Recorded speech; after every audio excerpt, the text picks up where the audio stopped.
আমাদের এখানে অনেক দিন বাদ, মানে অনেক দিন মানে অনেক মাস বাদ আজকে পেয়েছি অনেক রকমের মিক্স চুনো মাছ।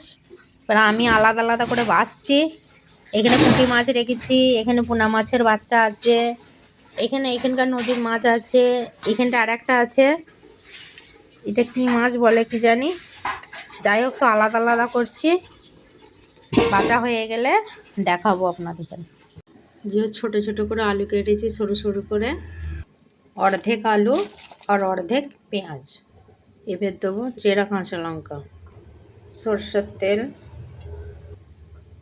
লবণ, লঙ্কার গুঁড়ো, জিরে গুঁড়ো, ধনিয়া গুঁড়ো, হলুদ গুঁড়ো। এটা এবার খুব সুন্দর করে মাখবো। এটা ছোট্ট চুনো মাছ, মেখে মেখে অনেক নরম হয়ে গেছে। চুনো মাছ চচ্চড়ি করলে একটু মাখতে হয়। এবার আমি দেবো চুনো মাছগুলো দিয়ে দিই।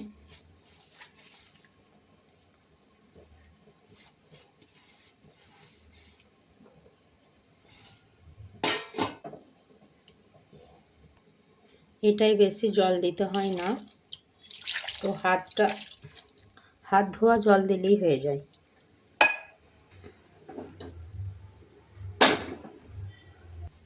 এই ঢাকনা ঢেকে দিচ্ছি, 10 থেকে 15 মিনিট হলেই আমার চচ্চড়ি হয়ে যাবে।